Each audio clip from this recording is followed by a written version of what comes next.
Olá, bem-vindos ao canal do Duras Letras, eu sou a Isadora e hoje a gente vai fazer a continuidade da leitura do Paraíso Perdido, falando um pouquinho do livro 3.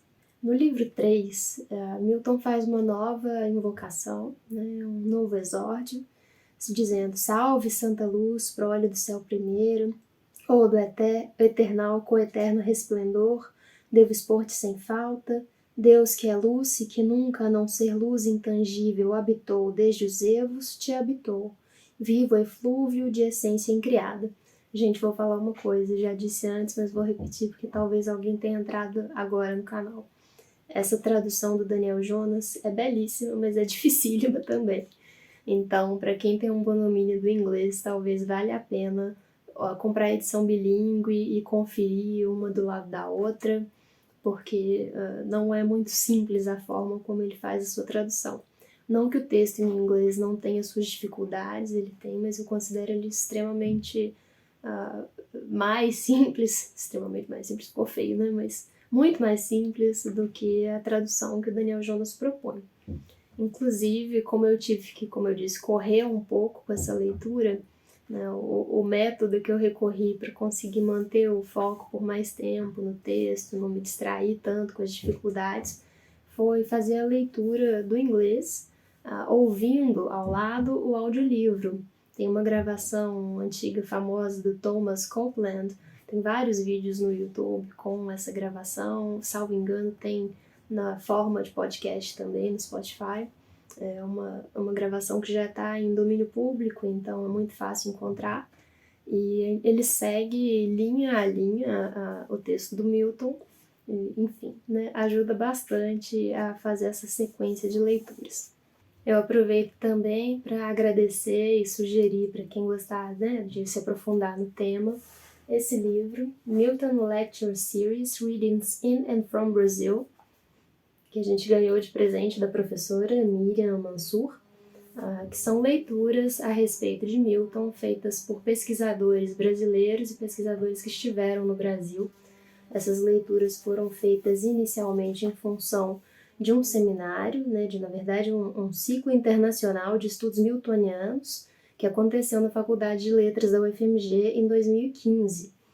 Esse livro foi transformado, então, em material escrito depois desse evento e traz aqui uma série de leituras de pesquisadores muito importantes. Então, quem tiver curiosidade e queira ir continuar estudando sobre essa literatura, é uma boa recomendação, uma fonte confiável de textos que vale a pena dar uma olhada. Mas, enfim, voltando, no livro 3, a gente encontra essa nova invocação. E tem algo interessante logo nesse começo, que é o Milton, o narrador nesse caso, se situando aqui como um poeta cego, e ele se coloca numa tradição de poetas cegos, mencionando Tiresias, mencionando Homero, para pedir essa iluminação da musa, da luz divina que está aqui. E ele vai falar sobre essa questão de estar cego como algo que permite que ele veja o que para os outros homens é invisível. Como se, não enxergando o mundo na sua forma física, porque o próprio Milton ficou cego no fim da vida, ele escreve Paraíso Perdido ditando de cabeça para as filhas dele, não sei se já tinha dito isso. Essa questão aparece como uma espécie de jogo entre o dado biográfico e a formação de uma linha, de poetas que estão aí nessa tradição dos poetas que não enxergam, mas que se tornam praticamente profetas a partir desse não enxergar. Então tem uma parte que é muito bonita, tá aqui nos versos 50 em diante. Eu vou ler no inglês, depois eu leio em português também, que ele vai dizer: So much the rather thou celestial light shine inward, and the mind through all her powers irradiate their blank eyes, all mist from thence purge and disperse, that I may see and tell of things invisible to mortal sight. Ele está pedindo ali que essa entidade, essa luz divina, essa musa inspiradora, possa desembaraçar toda a bruma para que ele possa ver as coisas invisíveis à visão mortal. Na tradução do Daniel Jonas ficou: Tão mais para dentro tu, celeste luz, brilha, e a mente plena de poderes irradia, aí fixa olhos, purga, e daí varre a bruma, que eu fale e olhe coisas cegas à vista dos mortais. Então tem uma inversão nesse caso, né? Quem enxerga as coisas vistas pelos mortais normalmente é quem não enxerga as coisas interiores e as coisas divinas, né? Que ele está propondo aqui.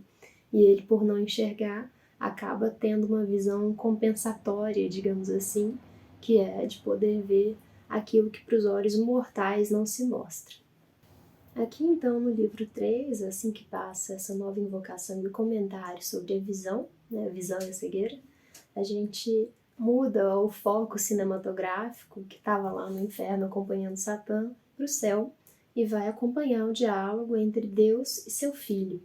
E aqui um detalhe interessante, que nesse momento o filho ainda é somente chamado de Filho de Deus, the Son of God, porque ele só vai ser Jesus no momento em que ele encarnar como homem. Até então ele não tinha esse nome, o que é uma atenção interessante que o Milton deu para isso.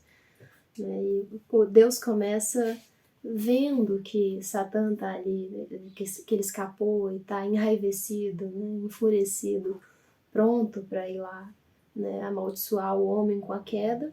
Deus vai conversar com o filho explicando, né, por que ele está permitindo isso, sendo que ele, sendo onisciente e todo-poderoso, poderia simplesmente estalar os dedos e fazer com que Satã estivesse de volta no inferno. E aí tem esse trecho um pouco mais longo, mas que eu gostaria de ler para vocês e fazer alguns comentários. Deus então começa dizendo: único filho meu, vês tu que raiva nosso rival transporta, a quem nem raias fixas, nem infernais grades, nem ferros empilhados nele lá, nem mesmo o abismo da vasta brecha prendem.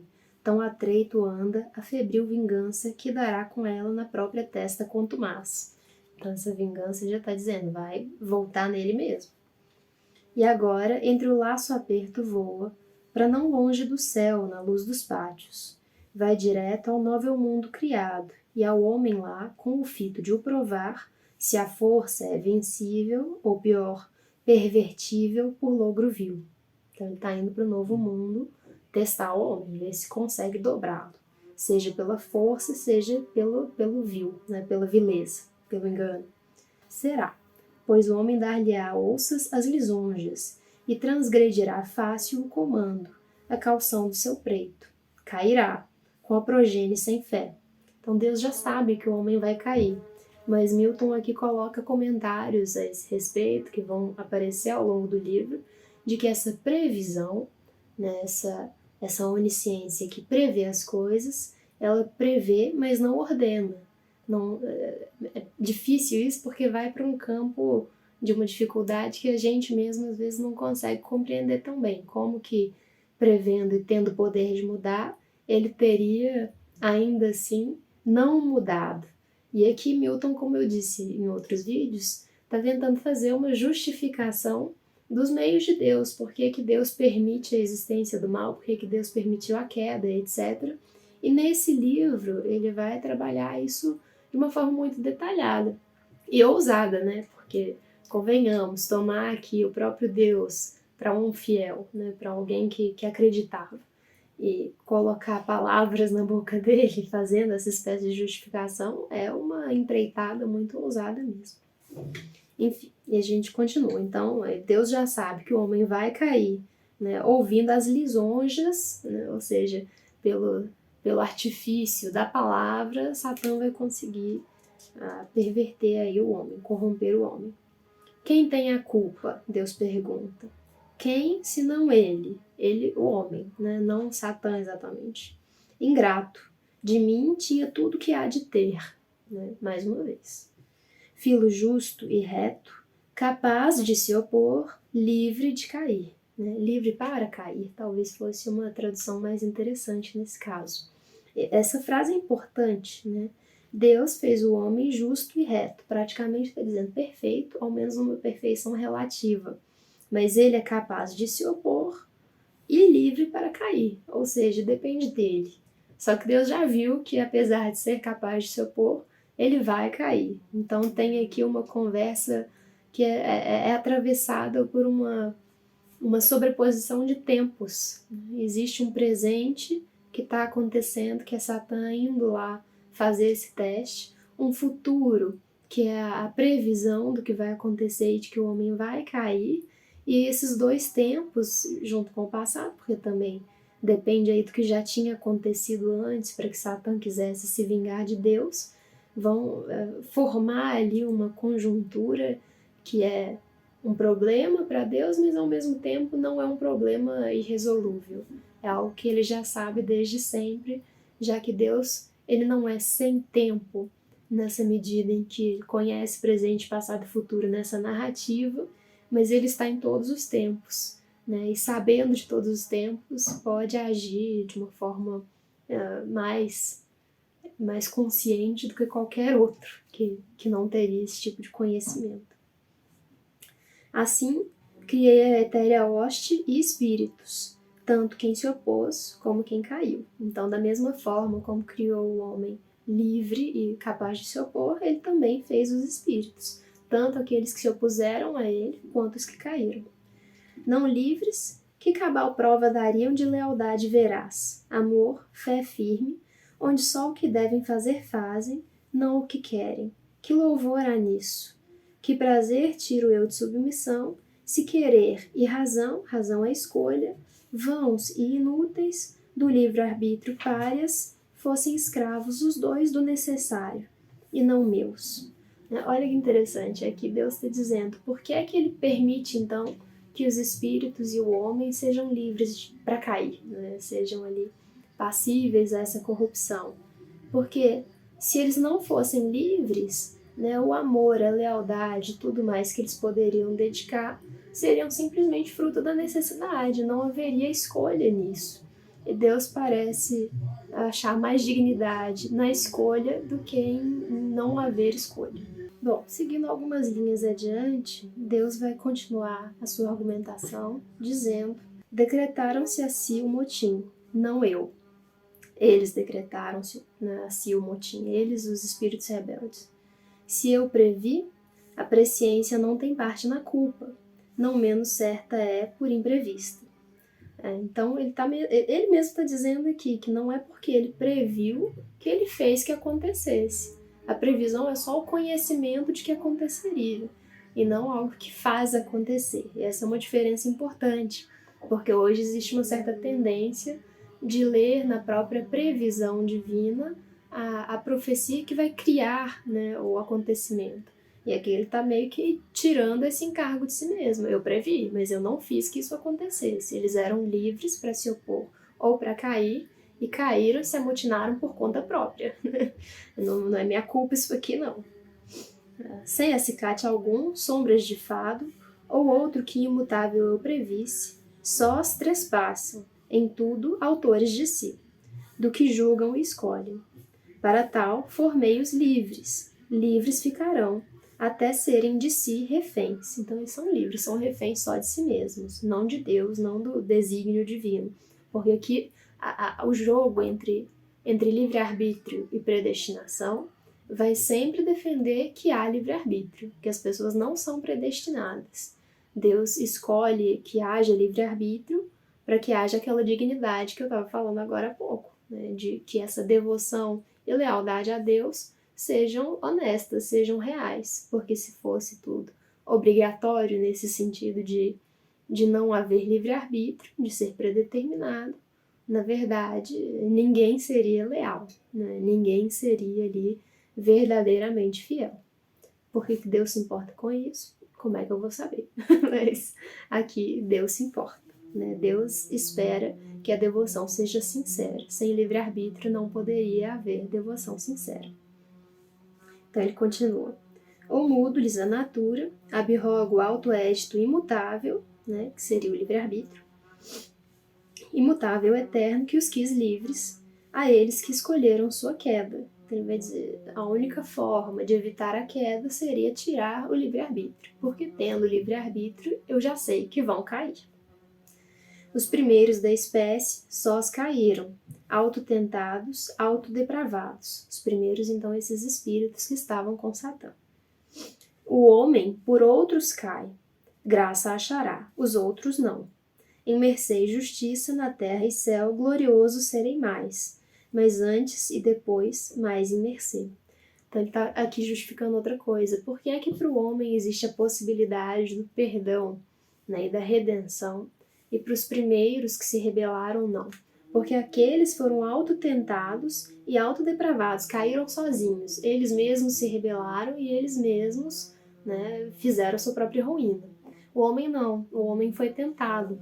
Então não sei se vocês se lembram que no livro 2, Satã conta como nasceu da cabeça dele o pecado, há pecado no caso, e juntos eles conceberam a morte. Né? Eles fizeram ali uma perversão da Santíssima Trindade, Pai, Filho e Espírito Santo. No caso satânico é Satã, o pecado e a morte.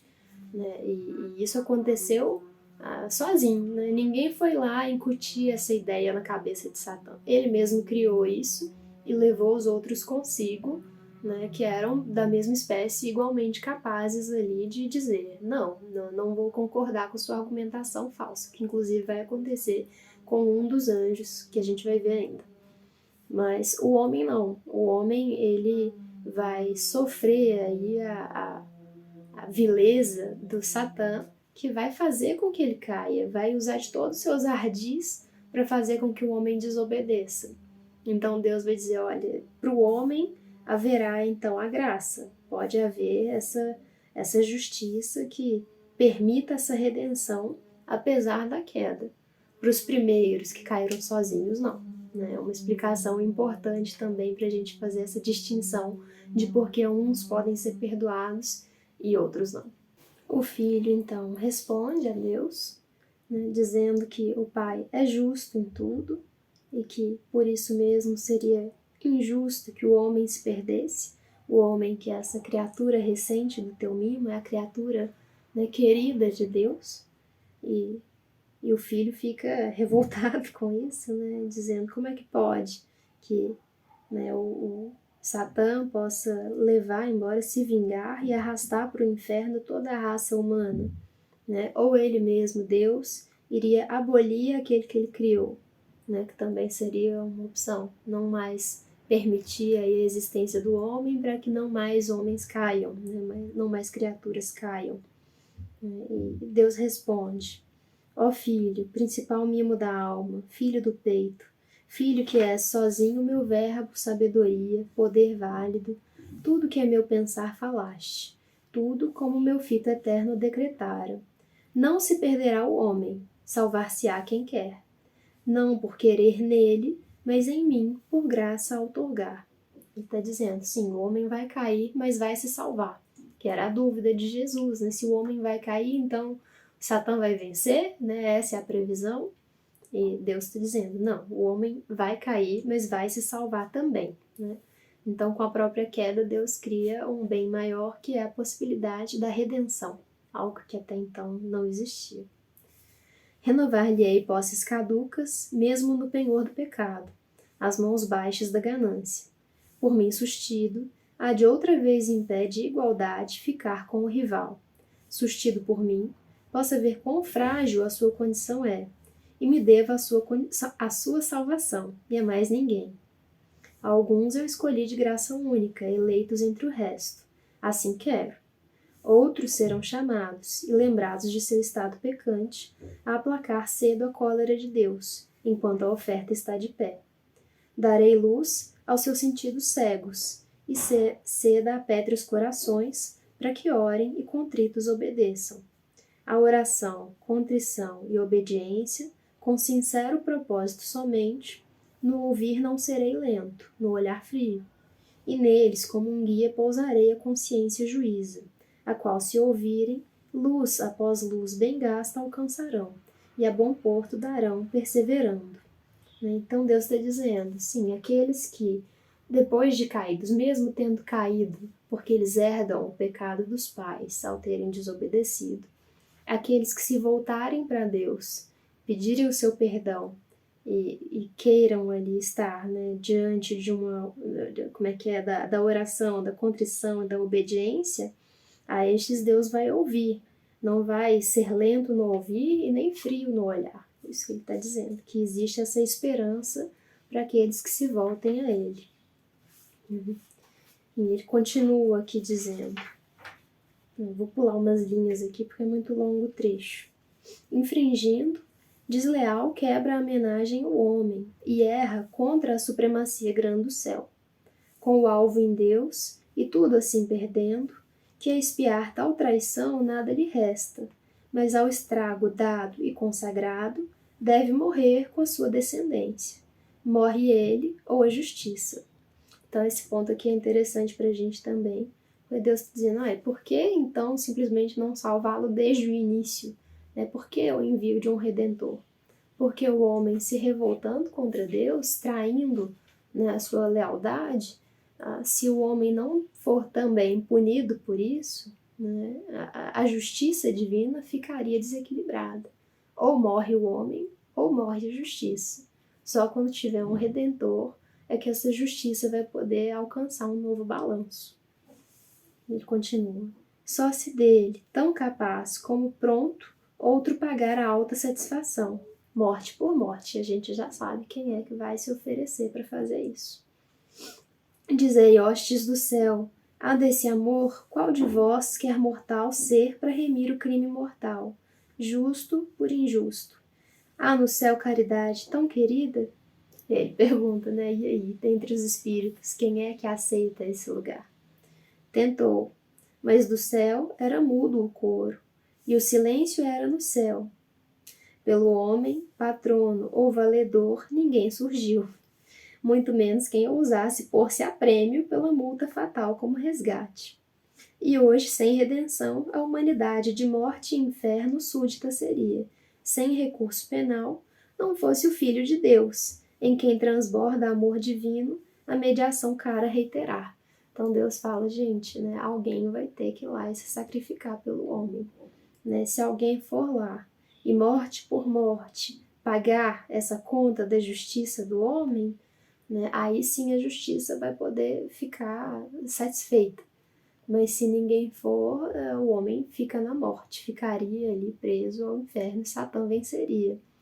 E aí no céu nenhum espírito abre a boca ainda mais para morrer no lugar do homem, a não ser, aqui vai dizer, o Filho de Deus, em quem transborda esse amor divino, o que vai imediatamente dizer que aceita essa posição.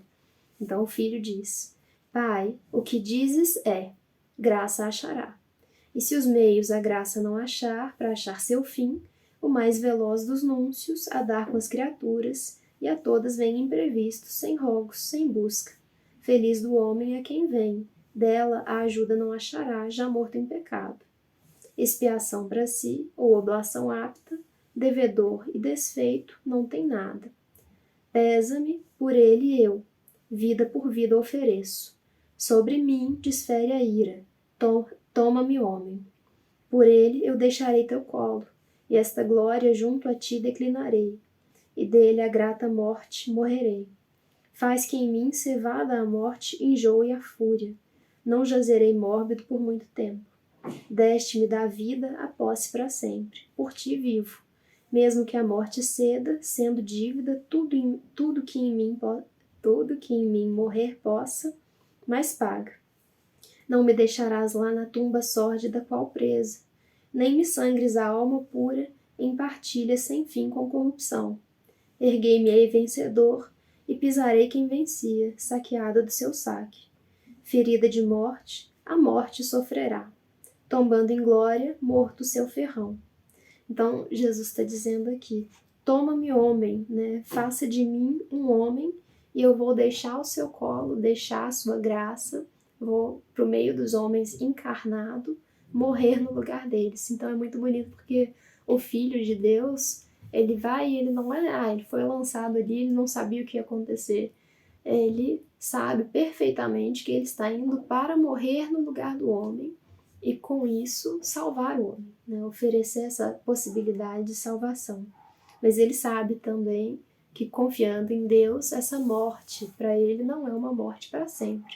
Ele mesmo vai vencer a morte. Tem essa frase bonita, ferida de morte, a morte sofrerá. Então quem vai morrer é a própria morte, a partir do momento em que ele se oferece para ser feito carne e, sendo um ser humano, morrer pelos homens, morrer como homem pelos homens. Deus então fica muito satisfeito com o oferecimento do Filho para salvar o homem, que era sua criatura querida, né? Uma prova de lealdade a maior possível, né? E responde a isso com muita alegria e pesar ao mesmo tempo por mandar o seu filho para sofrer, mas feliz, parece, por ter aí alguém tão devotado à virtude, à justiça, à bondade, que possa se sacrificar, se oferecer em sacrifício, né, em função desse amor tão absoluto. E aí Deus vai dizer a Jesus ainda não, ao Filho, né, tu, pois, a quem só tu podes remir, deles a natureza a tua une. Então vai unir uma natureza com outra. E serás homem entre homens na terra, feito carne, então lá de sêmen virgem em parto singular. Né? Todo mundo sabe, todo mundo que é, pelo menos, conhecedor um pouco aí da cultura cristã, de que o parto de Jesus, não só o parto, né? A concepção de Jesus é a concepção imaculada. A ideia de sêmen virgem é basicamente dizer que não foi do pecado carnal, né? Da concepção carnal, mas de uma concepção divina, pura, que esse filho virá ao mundo. Então ele continua. Em vez de Adão, dos homens a cabeça, de Adão filho. E aí é esse ponto, né, de que sendo Adão o primeiro homem, Jesus, quando encarnar, vai entrar como um descendente de Adão. Ele é ao mesmo tempo parte ali da criação de Adão, porque ele está com o pai e vem de antes de Adão, sabendo já tudo sobre Adão, mas como seu descendente a partir do momento que ao encarnar, ele entra na linhagem que só poderia vir de Adão e Eva. Então ele entra como um dos muitos filhos, né, desses que primeiro teriam povoado a humanidade. Tal como homens perecem nele, em Adão, porque Adão trouxe o pecado para o mundo, em ti, nessa nova raiz que és, se restauram. Os mais que houver para tal, sem ti, nenhum. Seu crime culpa toda a prole. Teu mérito imputado absolve quem abdica das suas obras boas ou iníquas, e em ti vivendo enxertado, e de ti nova vida obtém. E aí tem uma nota do Daniel Jonas aqui sobre a ideia de justificação divina, de que as obras do crente são boas, mas não é por estas que atingirá a salvação, senão pela fé. Então, Jesus vai entrar como esse intermediador e só por meio dele poderá chegar ao céu o homem, porque não importa quão bom, quão dedicado a boas obras o homem seja nessa concepção de mundo, né, nessa cosmovisão, cosmologia, é só por meio do Filho, da fé em Deus intermediada pelo Filho Jesus, que o cristão poderia chegar ao céu. Fora essa possibilidade, uma vida virtuosa não seria suficiente, porque a virtude não poderia estar aqui separada da fé que resgataria aí essa traição, né, do homem a Deus quando desobedece lá atrás com Adão. Deus então vai honrar o Filho, vai fazer com que todos, né, o adorem, vai dizer, né, all knees to thee shall bow, né, dobrar-se-á todo joelho a ti, e vai inclusive dizer ali aos outros espíritos, aos anjos, que honrem o seu Filho. Vai dizer, vós deuses, adorai-o, que para tanto morre ao Filho, honrai-o como a mim. Então, aqui na doutrina de Milton, Deus e o Filho não são exatamente a mesma entidade, mas eles estão ligados por uma força mais próxima do que as outras criações de Deus. Então, não é que honrando a mim se honra ao Filho, não é isso que Deus vai dizer, mas honrai-o como a mim, né? Porque ele está morrendo em função dessa dessa adoração ao Pai. Então, se ele está morrendo para que a adoração ao Pai seja cumprida, os outros devem honrá-lo, porque honrando ao Filho, honra-se ao Pai. Depois disso, então, a gente vai mudar o foco, o narrador muda para mostrar Satã chegando no mundo, e Satã, ainda nesse universo, não sabendo muito bem onde encontrar o homem, se disfarça e encontra com Uriel, um dos anjos que não foram corrompidos. E ele finge ser ali um querubim e fala que está muito interessado em conhecer a criatura de Deus, que ele ficou muito curioso e gostaria de ir vê-lo, e pede as orientações de onde encontrar o homem para Uriel. E Uriel dá todas as informações que ele precisa, porque aqui o texto vai dizer, né, que a hipocrisia nem homem nem anjo discriminam, que só Deus é capaz de identificar a hipocrisia. Então Uriel, quando vê Satã disfarçado, não reconhece Satã ali, não percebe que está sendo enganado dessa forma, porque Satã age, né, com tanta falsidade, uma falsidade tão estranha ao céu e aos bons, que o anjo aí não é capaz de perceber que está contribuindo para que o mal entre no mundo, né, indiretamente que seja. E aí o Uriel vai dar todas essas observações de como é que o Satã deve ir para lá. E com isso, afinal, Satã chega ao paraíso na Terra, né, o Jardim do Éden. O final do canto vai dizer: assim foi, e Satã, com grave vênia, timbre de altos espíritos no céu, onde honra e reverência ninguém poupa, partiu, rumo à terrestre costa embaixo da eclíptica, com a pressa de sucesso. Lança encarpado o voo em rodas de ar.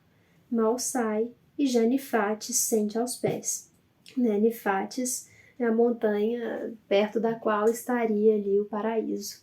O paraíso, volto a dizer, do Éden, né? Porque aqui tem uma aproximação entre o Jardim do Éden como um paraíso do homem e o paraíso celestial, que é onde Deus vive com seus anjos. Se eu falar uma coisa trocada com a outra, lembrem que Satã não consegue entrar no paraíso, né, celestial depois de ter sido expulso. Então, estejam mais ou menos avisados aí de que pode haver essa confusão por ser a mesma palavra, mas que não é exatamente o mesmo lugar. Então, né, assim termina o livro 3, e já no livro 4 vão entrar dois personagens importantíssimos que todo mundo conhece, que são Adão e Eva. Bom, esse terceiro canto, então, é uma virada no livro, uma virada porque a gente muda de perspectiva. Aquilo que a gente estava acompanhando, que era a visão de Satã com os seus súditos, pares ali, naquele ambiente do pandemônio, do primeiro inferno, colocada para trás. E é como se a câmera que acompanha os personagens, né, nessa história fosse para uma outra cena, um outro lugar. Né? E agora, ao invés de a gente estar lá no inferno acompanhando a queda e a revolta de Satã, a gente vê, né, Deus, o Filho e os anjos que não foram corrompidos no céu, né, os anjos leais no céu. E com isso a gente tem uma perspectiva diferente, de repente, para poder comparar, porque, né, quando a gente começa essa leitura do Paraíso Perdido, às vezes soa estranho porque é que Milton começa justamente com Satã, se ele está querendo fazer uma justificação dos meios divinos. Parece assim, por que criar empatia com esse personagem se ele não concorda com as visões e com aquilo que esse personagem, enquanto entidade mitológica, entidade religiosa, teria feito? Né? Mas ao fazer essa mudança de perspectiva, a gente vê com muita clareza, né, com muita nitidez o contraste entre uma visão e outra. Fica mais fácil entender por que é tão caída, né, a simpatia, decaída a simpatia com Satã, que está ali nesse ambiente de inferno. Ele vai dizer que ele mesmo é o inferno, ele carrega o inferno onde quer que ele vá consigo, porque o inferno está na cabeça dele também, não é só um lugar, mas é um estado.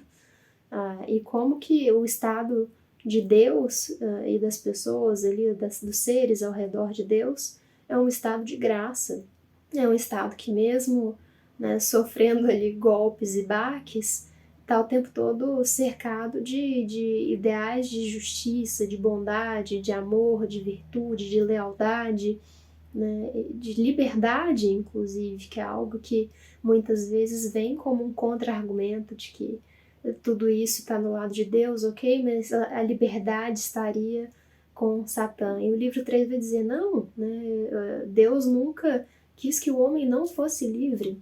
Né, Deus fez o homem livre e para não tirar dele a liberdade, nem prejudicar a justiça, ele permite que o homem caia, né, e que depois de cair, haja alguém, inclusive, que vá lá redimi-lo. É muito bonito, assim, não é preciso ser crente, isso não é uma leitura necessariamente pela via religiosa, mas como uma leitura, né, literária, é uma construção belíssima. Não sei se vocês estão conseguindo acompanhar o livro nesse mesmo ritmo, não é necessário também, acho que cada um lê aí no tempo e nas condições que puder. Acho que, salvo engano, é o Ítalo Calvino quem vai dizer naquele primeiro capítulo do Porquê Ler os Clássicos, que também é uma forma de sabedoria, saber quando guardar um clássico para um momento mais propício para aproveitá-lo. Acho que faz parte disso também a gente perceber quando que vai poder aproveitar melhor a leitura. Então, sem pressa, por isso também que eu não quis fazer um cronograma de leitura, que as pessoas tivessem que ler juntas, porque não é sobre isso. Ainda mais um livro de 400 anos, né? Por que correr com essa leitura? Se ele está aí há tanto tempo, a gente pode se demorar um pouco mais nele também. Enfim, gostei muito do livro 3. No próximo vídeo, eu pretendo fazer um vídeo mais coletivizado, então, ao invés de ser aí uma leitura separada de cada um dos próximos livros, eu vou fazer um pequeno bloco do meio do caminho, que seriam ali os livros 4 a 8, que serão lidos em conjunto por uma certa afinidade temática e porque eu não quero ficar muito distante da minha leitura. Como eu disse, estou fazendo essa disciplina no doutorado sobre Shakespeare e Milton e eu precisei acelerar um pouco a minha leitura nas últimas semanas para poder acompanhar o ritmo da disciplina. E se eu demorar muito a fazer os próximos vídeos, eu vou acabar perdendo essas impressões, esses detalhes que a leitura mais recente propicia. Então, né, no próximo, a minha pretensão é de fazer um vídeo um pouco mais longo, mas contemplando mais livros, e depois a gente retoma, né, com os capítulos finais, mas isso mais pra frente. E era isso então para hoje, muito obrigada e até a próxima!